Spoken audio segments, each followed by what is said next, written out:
Hi, and welcome to Style POV. Today I'm joined by Fatima Ess, the founder of Poeticize Your Presence, a system that blends silhouette analysis, custom color palettes, and style energy archetypes into a holistic approach to create your personal style story.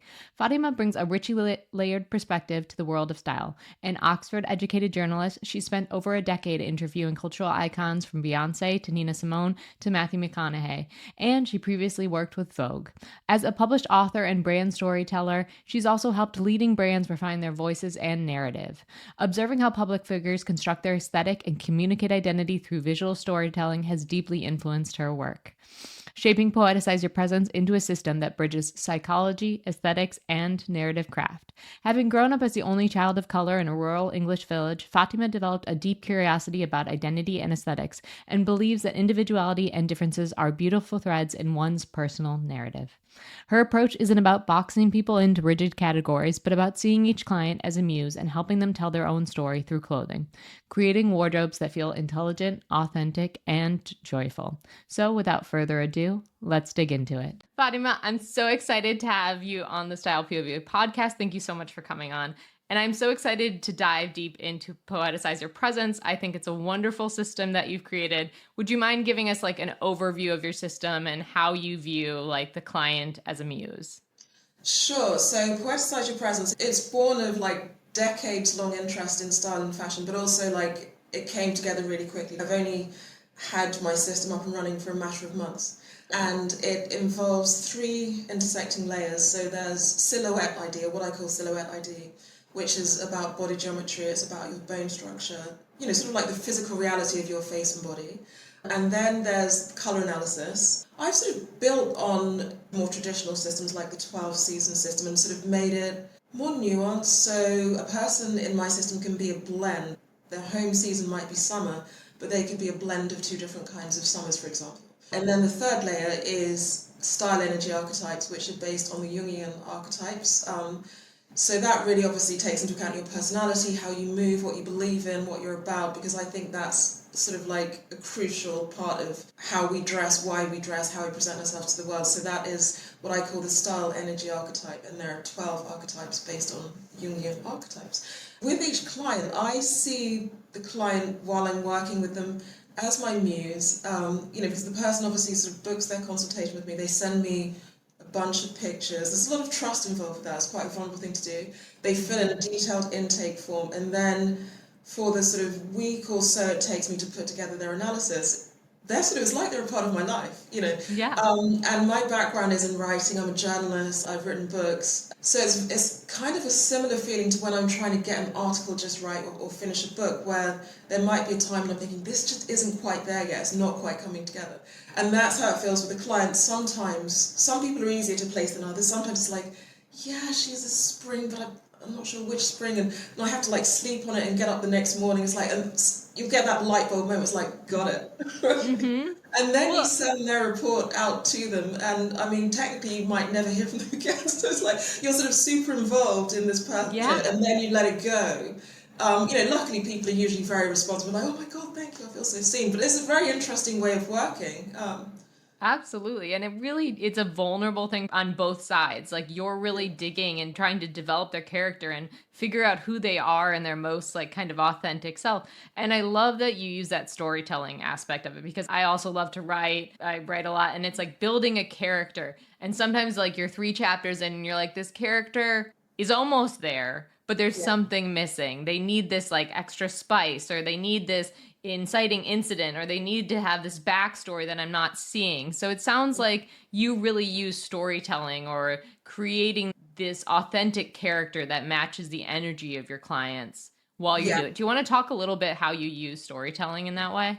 Sure. So you're right. There is like definitely an element of storytelling, really from start to finish. I think the quote I've got on my email signature is something like, "Your personal style tells a story before you've even spoken. What story do you want to tell?" Or something. Yeah. Because we don't have to wear fancy clothes or wear makeup. Like these are all choices. Like all we really have to do is not be naked, right? So how we choose to present ourselves, it's so deeply personal. How we choose to wear our hair, and so I think even people who say, "I don't care what I wear, I'm not into style," that is a statement in itself. You're putting something out there. You're out in the world, like say you just literally go out onto the pavement people are going to like look at you, even if just in passing, and sort of make judgments and draw conclusions. They might decide to speak to you because of something about your presentation. So it's really about owning the narrative. You know, my system is not about, okay, you are this body type, you must wear these lengths, and you must wear this color palette, because not everyone wants to look harmonious. Like, we're assuming people want to look conventionally attractive and harmonious, but maybe they don't. Maybe they want to look edgy. I had a poll in my Facebook group asking people how they'd like to be perceived, and one person ticked scary. I'd like people to be scared of me. So, I mean, you know. Yeah, that's so interesting. And I do think that we shifted from like all the trends that were going on to like everyone needs to dress harmonious. This is the goal. This is the ultimate thing. But what I really think is interesting, and we can talk about this a little bit more, is the concept of harmonious. Like, do you understand what it means to dress harmonious? And do you want to apply that to every outfit you wear? Sometimes you don't. But having the knowledge to be able to do that is freeing. And this is where some of the older style systems get into place, right? We have your Kibbe's and your Kitcheners and traditional color analysis. What was your experience with those? Did you find them inspiring? Like, how did they play into your own journey? Like how you took your system and kind of pushed it even further? Yeah, I would say, like, of all the different systems that I've explored, and I've explored probably most of them, I can't think of one that wasn't helpful in some way. I mean, I'm someone who loves to constantly learn stuff. I found something in all of them, and I'm, you know, quite a big fan of David Kibbe. I'm not sort of saying, oh, you know, his system is crap. I'm not at all. I would say out of everything, I found his system the most helpful. And there was a lot of information in there. I think some of this stuff we sort of intuitively know. Like, I knew I'm taller, I'm 5'9", so I sort of knew that I looked better in certain longer lengths and things like that, but I didn't really understand why. I didn't have the language for why, you know. So David Kibbe introduced me to the whole idea of the vertical line and elongation, all that stuff. So I think all of these systems have something to offer. And it's interesting what you said about sort of learning the foundations and then doing what you want with it. Because I had a client recently, and this is probably my best feedback I've had. She came to me for a silhouette ID analysis. She's about 5'10". In the Kibbe world, she's one of the tall types, and she's a summer, but she likes wearing black, and she's into the goth scene. So she was like, put something together for me. And that was a wonderful challenge. She was sort of like, you know, I'm not going to give up black. I actually love challenges like that, so that was really fun. And then her feedback was, I'd given her this sort of foundation that made sense, and she can go out and sort of create with that. That is sort of really what I want to do. Like, it's not really for me to sit here and say, you over there in Germany or Australia should wear this because I told you to. It's more like sort of, this is what's going on with your body geometry, your vibe. We can sort of know what the sort of lines and textures and things like that and colour that will light us up and sort of look amazing, but then we can sort of like interpret it in a way that means something to us, and also we might interpret it differently depending on what we're doing. Absolutely. Especially with the use of colour, sometimes we might want to use colour like armour. Like, I'm obsessed with black. I'm a summer, but like, I'm obsessed with black. I've worn non-black just for you. But like, for me, black can be sort of like an armour. Even if it's not your most flattering colour against your skin, it's sort of, it's symbolic. It's instantly sort of pulled together. It says I'm serious or whatever, you know, or I'm edgy or whatever it is you're trying to say. Yeah, it can be kind of like an anchor point too, you know, and how it plays with other things. I think that's the beauty of learning about style and kind of deep diving and learning about it is like you learn how to break the rules in an effective manner so you get the results you actually want. If you want to look edgy, you want to look a little bit more like armor, you have the tools to do that.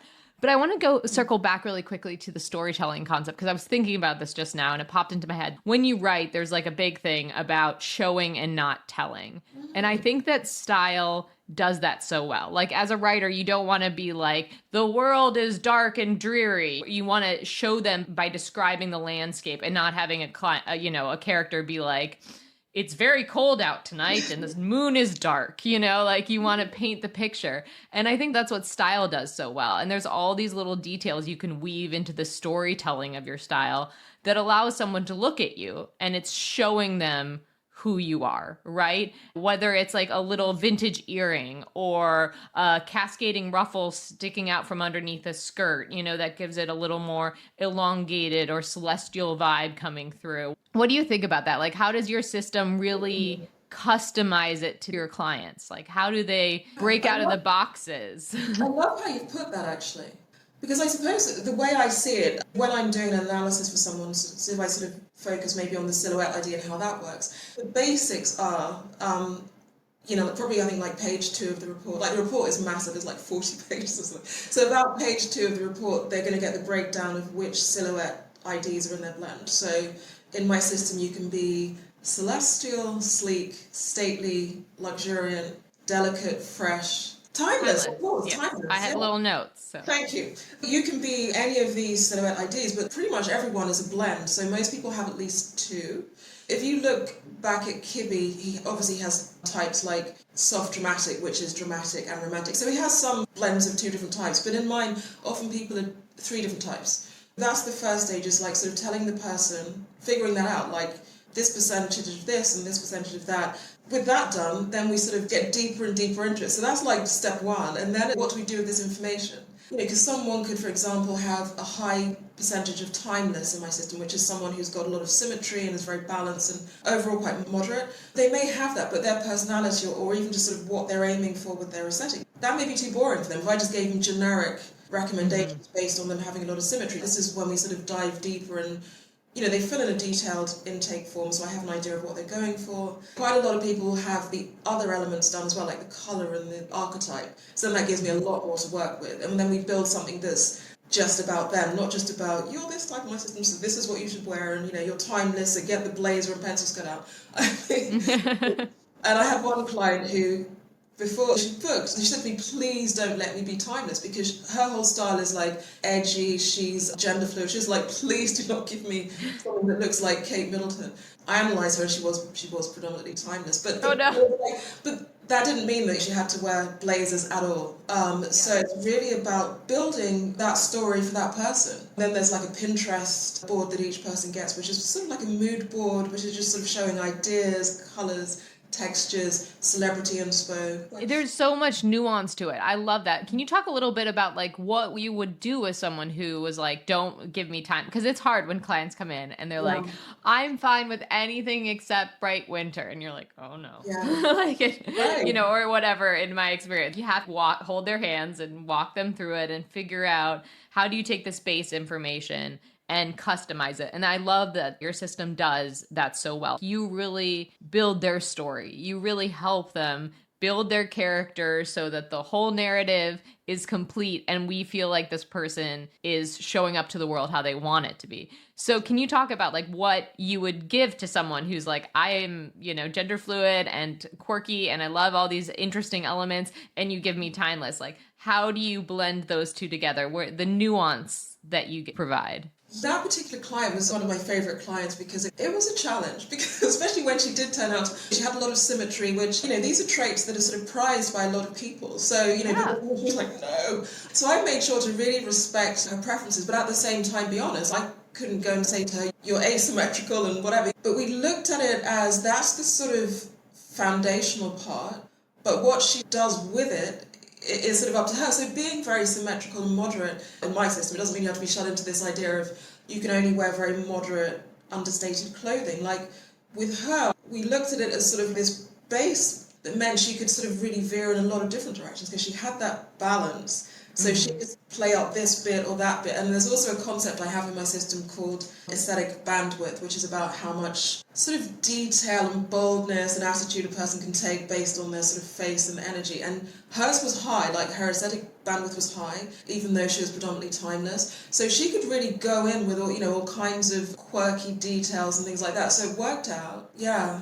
And it's like finding where you can push the boundaries, the right boundaries to push. Because if someone has super timeless in your system, predominantly they're going to have that symmetry. But with the high style aesthetic complexity, they're able to like nudge it this way and be like, okay, I'm going to keep this part more streamlined, but here's where I can add in my identity. And I think that's so interesting. So do you want to talk a little bit about your style energy archetypes too? Because I feel like that really helps tie everything together. And it's such a personal aspect to it. It's not just saying, okay, you're a dramatic and you wear sleek stuff and this is what you do. You're saying you can be dramatic, but then you can have this completely different energy that's feeding into it. And this is why this short, funky cap sleeve, like itty bitty outfit is looking killer on you, or whatever the case may be. Yeah, absolutely. I love working with the sort of style energy archetypes. Obviously people book consultations as a standalone sometimes, so not everyone has 3 things done. But With that, it gives you sort of an insight into sort of how that client lives their life, like how they move in the world, what matters to them. And that obviously influences how we choose to dress massively. You know, because someone could have a certain size eyes or lips or be a certain height, but that's so not the be all and end all, is it? Because that just sort of tells you in a very sort of technical and rigid way. That sort of says, right, you're this height and you've got this sort of face shape and eyes, so these things are going to suit you. And it doesn't mean those things won't suit them, but to me that's almost like the foundations of the house. That's not the whole building. That's not the sort of the decoration and the artwork and all of that. So the style archetypes are so important. And one of my favourite clients who did all three, when we do them, we do the style energy last after we've done the other bits. So when we got to her style energy archetype consultation, it was like everything started to get a lot deeper and make more sense. She was talking about, and this was just sort of like quite an offhand comment, she mentioned that, because I asked people to sort of send a video of them walking, but we also talk about how they walk and things like that and what other people think of them. And she had mentioned that her son had made fun of the way she walks because she had like this really sort of full-on way of walking. And she had like a little anecdote about when she was a child and her dad was sort of encouraging her to walk properly and, you know, walk with purpose. And she actually had quite a lot of the warrior archetype in her. That was sort of like the entry point into sort of looking into the warrior archetype, which is one of the archetypes in my system. And like the way she walked and her sort of philosophy towards life, it was just, it just came together. That's and so then cool. Like that client, she had timeless in her blend with the warrior archetype, and that client also had the outlaw, the rebel, and the queen. So that brings a whole other layer to it. You can't just sort of wear moderate, safe clothes if you've got that sort of blend. You know, there's more to it. Like you can wear the beautiful tailoring, but you're gonna maybe have like a touch of leather with it, or you know, it's gonna be a little bit of attitude and stuff like that going on. Yeah. I love that because like it's someone who has dove into all the systems and tried to figure out all the different options. And in one, like in Kibbe, I think it's safe to say I'm a flamboyant natural. But if you were to ask my friends like how I move through the world, most of them are like, you're just like an energetic pixie. You're just like bouncing around, moving really quickly, and you have a bounce to your stuff. So it's really interesting to see some of the attributes that go into this energy. Do you want to talk a little bit about that? So it's like your walk, kind of how you move, like anything else that you're deep diving into to figure those layers out? Because it sounds like it's pretty customized. Yeah, it's pretty customized. So it's the sort of physical things like the mannerisms, the way a person walks, the sort of clothing and accessories they naturally, intuitively gravitate towards. But it's also more than that, like what matters to them in the world. Some of the questions I ask them might be sort of, what are you most proud of? Or what are you not happy with? Or what's something that you've done in life that you feel utterly horrible or what are you most proud of? You know, just also, I mean, the conversation obviously flows. So all those sort of different things come about, sort of, you know, what do you do for a living and how do you feel about it and what would you do if you didn't have to earn money? All sorts of things like that. And so much is really revealed about that person's inner architecture because we explore the outer with the silhouette ID and about sort of what's going on in the inner world. I mean, that has to be at least as important. With these three different layers, it's quite hard to separate them. So if someone comes to me, for example, just to get their colours done, I'm not going to ignore their bone structure. Like in the intake form, I'm going to get the flavour of their personality. So it's all very much connected. And I've noticed with the intake forms that go with it, some people have been like, I can't answer any of these questions. I've never really thought about anything this deeply. Whereas others will write you a whole essay, thousands of words. I know that well. It's either like one word or 2,000. There's nowhere in between. Very rarely is there anyone in between. And I think also with the style archetype, some of it's not obvious physically. It's more in how someone lives their life. So one of my favourite archetypes is the outlaw or the rebel. And I have some of that in my own blend. But the way I actually dress and sort of behave socially, I don't think people would sort of think outlaw. But even in like launching this system, that is a very outlaw thing to do because it's the disruptor kind of thing, right? And that is very much part of the outlaw energy.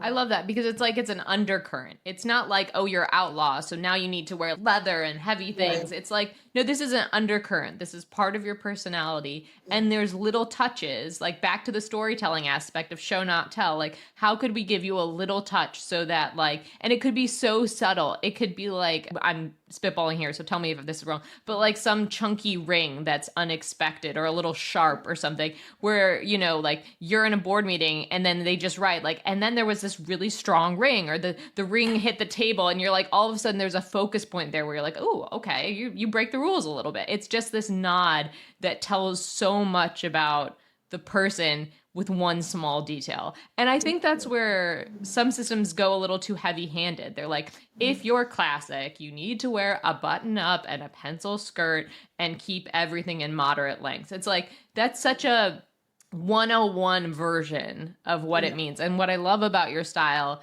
is a system that Poeticize Your Presence is that you are making it poetry. You're making it nuanced and subtle. It's wonderful. Thank you so much. I also want to talk about your colors, because we kind of jumped from the silhouette ID to the style energy. But I know in your full package, typically the full story package, you typically do a custom color palette in the middle. And for anyone who doesn't know, you have been doing so much work to break some of the stereotypes and lack of inclusivity in color analysis. Like, I always admire your posts in the Facebook groups and your own group. They're wonderful. I think they really challenge a lot of what's wrong in color analysis. So do you just want to talk about like where you started with color analysis and how you created your very unique offering with custom color palettes? Sure. So my history with color analysis goes back to being a child, when somehow I got hold of the book Color Me Beautiful. Oh, I guess classic. I guess I got it from the library. This is before the days of Kindles and iPads. So. And like, it became like my Bible, because as a child I was very creative, I was into writing and art and stuff like that. So I guess it really talked to me. And so I got hold of this book and I was reading it religiously. I was probably, I don't know, not 12 maybe, something like that. I can't remember exactly how it words it, but it just sort of, obviously it has summer, winter, spring and autumn. And it says, as a woman of colour, you're winter. I think that's what it said, or maybe you could be in autumn as well. But I didn't have any reason to challenge it. So I just sort of thought, oh, okay, I'm a winter. And it said you should wear black and whatever other colours, primary colours, things like that. And I remember, like, at that age as a child, I wasn't allowed to wear black. I don't know if there's some cultural thing. I was just always told by the adults, black is not appropriate for a child. So as soon as I had my little part-time job and had my money, I went out and bought all these black clothes. That was when I fell in love with black. So I started wearing black, and I was living as a winter. And, you know, life carried on. I was wearing, like, bright red lipstick. I mean, not ideal, but, you know. And then, after I graduated and all that stuff, when I think literally with my first paycheck and a proper job, I paid for a colour analysis. So I'd have been, by now, in my early 20s. And I remember I went to this colour analysis, and it's so long ago that I can't remember exactly what she said, but I remember her saying, I definitely wasn't a winter. And I remember her giving me the results in some little, I guess it was like a swatch.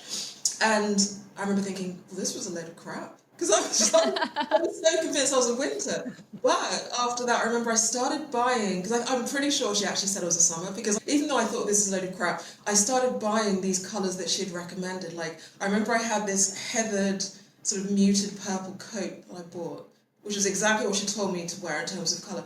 And I moved to New York just after this, and I remember people would stop me on the subway and just be like, they would just be asking me about this coat. So I thought it was a really amazing coat, but it was probably because it was literally like my A1 colour to wear. So I was buying all these like random summer colours, even though I thought black was best.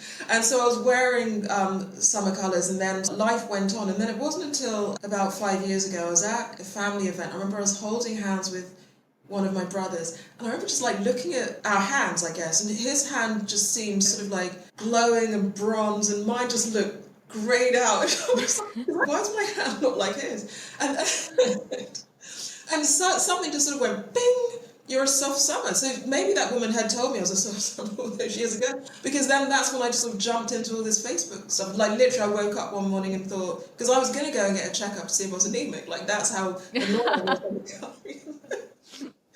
And then, so I joined all these like soft summer groups and colour analysis groups, and it was interesting. I eventually went out and got analysed, but I started wearing soft summer colours and learning about it.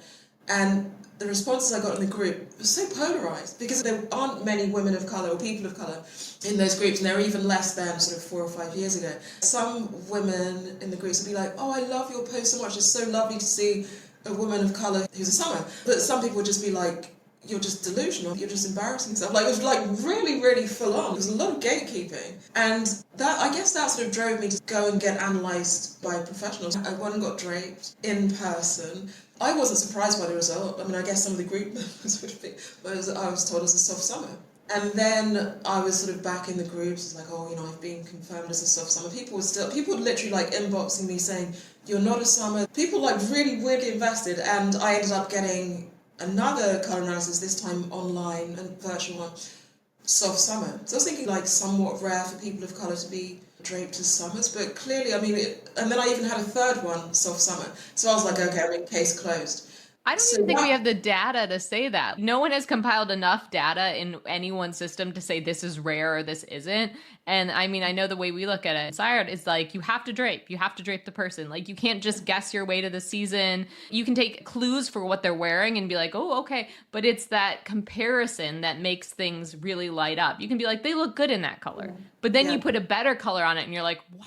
How could we ever have liked that color? This one's so much better. But it is kind of crazy. I remember some of your posts back when you were talking about it, and people would get so heated about it. And color analysis has become something that people get very attached to and feel very strongly about telling you that you're wrong. And it's crazy that you had to go and redrape just for yourself to be like, no, I'm a soft summer. I mean, you wear these colors so well. I can't imagine anyone saying you're not a soft summer. So you're living as a soft summer. Yeah. What's it like? Where are the holes? What's the next step for you? Honestly, like looking back at some of the sort of stuff I was wearing when I first was confirmed as a soft summer, it's actually embarrassing to me because it just didn't look like me. You can have colours that actually suit your skin and your colouring, and that's me with soft summer. It just didn't really feel like me, because I remember in one of the groups I'd gone from wearing all black and the red lipstick to, I remember I had this sort of little powder blue suede jacket on and this light coloured lipstick. I just don't look like me. I mean, it looked nice in harmony with my skin, but I can't even look at that photo.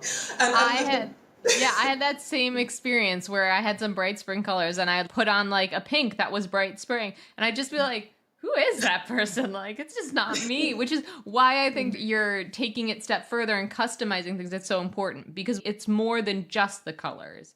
It's how do those colors work with all these other elements, your silhouette, your energy. I didn't mean to cut you off. Continue. No, that's fine. No, I think you're so right, because again, with colours, it's not just about these are the colours that look the absolute best against your skin, because I'd be in like powder blue, honestly. I mean, other things like what do you enjoy wearing and what suits your personality and your body as well. I remember I just felt like a tall ice cream sundae. I was wearing all these super soft, slightly light colours. And some of the people in the groups are going, now you look nice, you look approachable, and you look like someone I'd want to approach. I remember just going, I don't know I even want to look approachable. You have that warrior undercurrent. You don't want to look approachable. You want a little bit more nudge. Right. So I was doing all that and sort of decided that I was a sort of deep soft summer. There is kind of such a thing. It's not really recognised in style. What I'm wearing today actually could qualify as sort of, a deeper summer.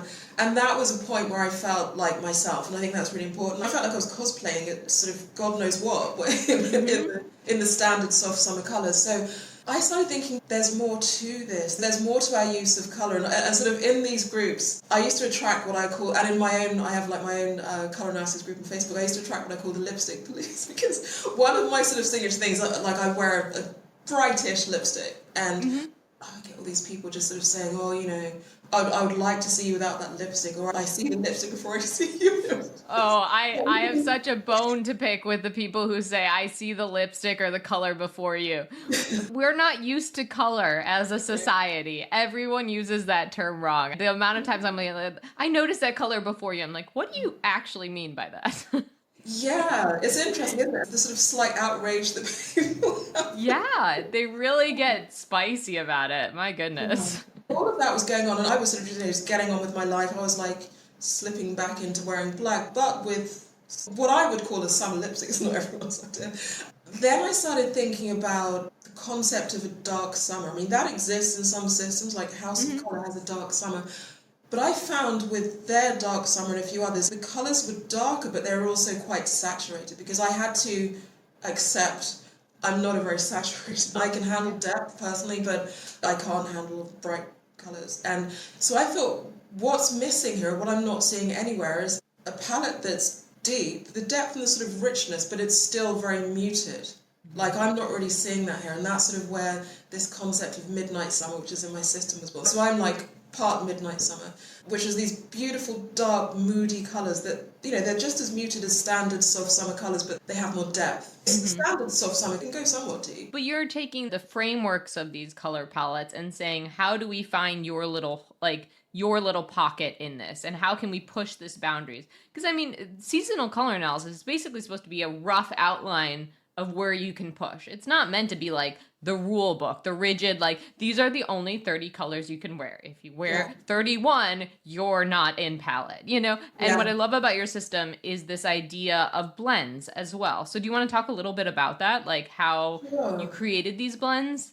With all 3 layers in my system, each one can be a blend. You could be a standalone something, but you can also be a blend. So, for example, with the colour, just to look at the summers, I have the midnight summer, rhodonite summer, bluebell summer, and then there's sort of like a much lighter summer as well. So someone could be sort of 2 different types of summer. They could be a summer bordering on an autumn where they're actually both a summer and an autumn, for example. As I started to sort of put that together, everything fell into place. And a lot of the clients I get for colour analysis have been analysed elsewhere. For example, they might have been told by one analyst they're a spring and by another one they're a summer. And sometimes what will happen is they are actually both. Like they can sort of compare colours from both. I'm not the only person who does this. I suppose if you look at, just really to look at John Kitchener's work, and I haven't been analysed by him, but I have friends who have, and sometimes someone will be part subtle blended and part something else. I think the idea that someone is just this type and they have to fit into that type, some people do, or some people fit neatly enough into it, but not everyone will. And I think I get quite a lot of people who just didn't fit in very easily into one particular type, and then the palette I build for them is a custom palette. Yeah, so in your system, I just want to clarify, you could be a bluebell summer and have a citrine spring option in there. Or would there be certain ones that would be more commonly found together in your experience? Yeah. There are certain ones that would be more commonly found together because, like, for example, if someone was a bluebell summer, which is very sort of English rosy summer garden colours, it would be hard to reconcile that with citrine spring, which is beautiful citrusy oranges and zesty yellows and stuff. Yeah, I guess anything in life is possible, but they're more likely to sort of maybe have that summer going on and then perhaps lean into autumn and have some colours from one of the autumn palettes, or winter. Those are more likely to be in a blend. So interesting. Yeah. So your clients, I think, really probably benefit from you giving them permission to break the rules a little bit, right? Yeah. Like, people dive into the style systems, the bigger ones, like the Kibbe's and the Kitcheners, and they get a lot of information, and then they test it out in this very narrow sense of, like, these are my rules, which rules can be helpful. Yeah. But how do you think your system helps them be free of that and, like, break those rules? Like, what about your system frees people? I think some people do sort of respond to getting the analysis from me as if they now have permission. Obviously they don't need more permission to do what they want, but of course, but sometimes it's nice to have that, like, professional say, it's okay if you wear this, like, you're free to do it. It's just a mental hurdle sometimes we have. Yeah, and I think that's beautiful because, I was talking through earlier about the process of doing this silhouette analysis. So it's like, these are your types, this is your blend, these are your percentages, these are the sort of fabric weights and finishes that will look good on you, but then, like, let's dive into what you do with this as a person, like how you take this out into the world, into your real life, and what you do with it. Maybe someone wants clothes for the office, or they're postpartum and they want to sort of, build a wardrobe for that time in their life, or they just want to, like, start again, they've divorced their husband or something and they just want a whole new image. So we've got to take that into account rather than sort of say, right, you've been typed as this, you have to wear this.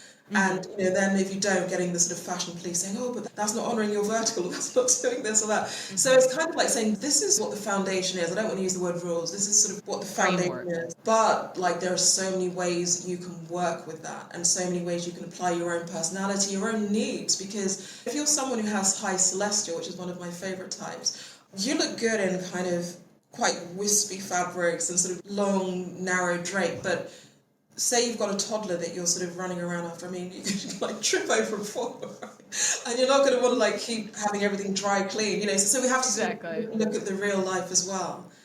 Trying to make a snack with celestial bat wing sleeves might be a little tricky. You're like, oh, Yeah, there's, carrots in my shirt now. yeah, exactly. Let's be reasonable, right? So do you want to talk about how one of your clients, like kind of a success story of how they were like liberated by your ability, your system, and how it helped them, how much more inclusive your style system is and how much more nuanced it is? One client I really enjoyed working with, I mentioned her a little bit earlier. She came to me, I think she'd had her essences done, but that was it. And she's really tall, so in the Kibi system, she had sort of landed on flamboyant natural for herself. She just sort of came to me and wanted the silhouette ID done. She was interested in sort of work outfits, but also she had wanted to bring this whole goth culture piece into her wardrobe, and she's a summer, right? So I typed her in my system. Part of her blend was stately in my system, which is probably my favorite type. It's someone who has a majestic presence. They tend to be tall. I suppose that the sort of nearest fit in the Kibi system would be a flamboyant natural, but I wanted to put like a different spin on it and have just more attractive language. I don't know many women who enjoy being described as blunt and white. So, The amount of conversations I've had with people when I say I have Kibi with who know me in real life, and they're like, "But you're like small," and I'm like, "No, I have it though." yeah. It's interesting language for sure. Yeah. So this person came to me. She had been sort of trying on flamboyant natural, and she'd been sort of dressing in. She hadn't been to Kibi himself, but she was dressing in, sort of what the groups advised a flamboyant natural to wear. And after she came for the consultation, she actually said that she felt, well, she said that I was really kind, that my language was really encouraging, so that was like the best feedback. Because I'm not just going to write you a bunch of poetry and give you ideas that aren't practical, but at the same time I'm going to respect the vulnerability it takes to even send pictures of yourself to be typed, and also your sort of personal needs in the real world. So she had the silhouette ID done. It took ages to get feedback. If someone's silent, you think, oh my God, maybe they hate it, right? So then she gave me feedback and was like, oh wow, this has really, really helped me. Then she gradually started sort of like applying some of the advice. And what I liked was that I could see she was having fun again, right? Because she had been told she had to wear, like she mustn't break the vertebrae. She was wearing some very long things, which, she had that height, so it looked nice on her, but now she's wearing short lengths and showing off those long legs and doing all sorts of stuff that technically you're not supposed to do in systems like Kibi. And what I love most about it is that I can see she's having fun. I love that. That's so important in client work, is understanding that it's going to be a journey for them, and that if you can give them the tools to play for themselves, to create their own vision, that's like the biggest gift you can give someone as a stylist, right? Like, if we think about it, Kibi is kind of a paint by numbers almost, or it used to be, whatever he's turned it into now. But like originally it was a little bit like, here's the picture, here are the paints you need, you're going to paint this picture, you're going to fill it in, and everyone's is going to look very similar with like little subtle changes, but because we all have different technique, but everyone's kind of painting the same picture. You're like, here's your colors, here's your paintbrush, here's a mood, here's some words to be inspired by, but what you put on that painting is completely up to you. And they try things and they play and they get like creatively inspired because you're giving them all the tools they need without the strict, this is what the picture looks like at the end of the day. Yeah. And I think that's really, really freeing. That's key. One of the forgotten elements is go out and have fun, right? It shouldn't feel like a prison. No, it should be an education that allows you to expand past it, to take this information and tweak it to be your exact character. You're not writing character A for every single person who comes sees you with this exact blend. Like each character you create, each story you tell is really personalized to that individual. And I think that's so powerful. I have a sort of phrase that I keep in mind, which is, the particularities contain the poetry. So it's like the things that make a person unique. Often the things that they'll come to me and they'll sort of say, oh, I hate my this, or my shoulders are too wide, or I'm not confident with my weight, or whatever it might be. But those are often like the things that contain the poetry, because we're all completely unique, even sets of twins. So it's just embracing your own presence in the world. That's what I really like, your idea of presence too, that like you take up space, you create your own story. So for listeners who are interested in your system, obviously we'll talk about your full story package, but is there a way for them to kind of dive into your system and play with it? Like, what would you recommend that they do? So I have a Facebook group for Poeticize Your Presence. It's sort of got people who are just interested in playing with the system and trying to sort of DIY it, people who are clients, different challenges and stuff like that we post in there. So that's a really good place to, and sometimes people guessing a celebrity's blend. So that's a really great place to learn more about the system. There's my website, which has a breakdown of the different types. Like I'm sort of still in the process actually, but there's like a deep dive into each silhouette identity that goes really, really deep. Which will give someone a really good idea of whether they might have that type in their blend or not. There's a Pinterest board as well that has sort of images for each different type. So those are the best resources for learning more about it. Do you think people should go off what they're drawn to or expand on what they know works? Like if I was to say, I look good in stately lines, maybe I try stately first. Like how should people pick and choose? Or is it kind of make your own adventure? Yeah, I very much believe in what I call line testing. So, trying on many different types of silhouettes, basically. And the right silhouette or the right blend of silhouettes, I mean, obviously it's going to look good, whatever looking good means to you, right? Because it might mean something else to someone else, but also it should feel good. When you have the right blend or the right silhouettes on you, there's a feeling of like you exhale, like you just feel comfortable in your clothes, whereas other things will just feel so wrong. That's a really big clue. How you feel as a human being in these, I totally advocate going to a department store or something, just like trying on loads and loads of different clothes and just sort of seeing what hits and what doesn't and what the pattern is there. Yeah. Like with me, for example, like I feel if I wear short skirts or dresses, I just feel wrong. If it looks like I couldn't afford clothes that were long enough for me. But that's, not every tall woman is going to have that. So for some, they will feel out of place in longer lines. I love that. And I think it's really important to focus on how you feel or if something feels off to like listen to yourself that way. So do you just want to give us a breakdown of what your full story package is? Yes, absolutely. So the full story package is probably my most popular service, actually. It's all 3 layers of what I offer. So it's the silhouette ID, which we've discussed, the custom color analysis, which comes with a completely custom color palette and a long report, and a Pinterest board, and then the Style Energy Archetypes consultation. So it's all 3 of those in one. And by the time, the client and I have worked through all of that, we get to know each other pretty well. So it feels like a real sort of journey. It feels like a narrative journey. And then we come to the end of it with the Style Energy Archetype. Everything comes together. So it's like you're handing them the book of their style story. Their full story. You leave no stone unturned. And I absolutely love that. Yeah, we will make sure there's no social word. We will make sure that's in the links and everyone can find your beautiful website, Poeticize Your Presence, and the full story package. I like to end on kind of a fun question. So what's one piece in your own wardrobe that really tells the story of you? So I would say it's this pair of boots, this crazy boots that I've had.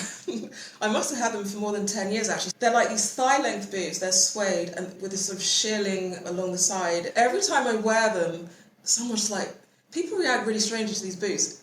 Like, oh my God, your boots. Like, people are really freaked out because they're really over the top.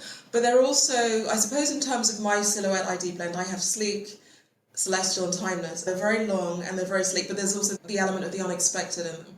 Like with this sort of shearling bit, and they're just so fantastically over the top. So I think they tell the story not just of my body geometry, but of me as a person.